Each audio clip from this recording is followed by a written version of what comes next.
రామయ్య కృష్ణయ్య ఇద్దరు మంచి మిత్రులు.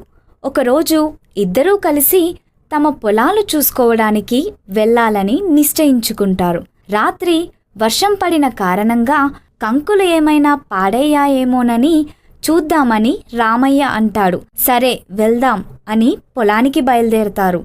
రామయ్య కృష్ణయ్య ఇద్దరూ వారి పొలాలు చేరుకుంటారు. రాత్రి విపరీతంగా వర్షం పడిన తరువాత కూడా తమ పొలంలో పంటకు ఏ నష్టం జరగనందుకు సంతోషించారు.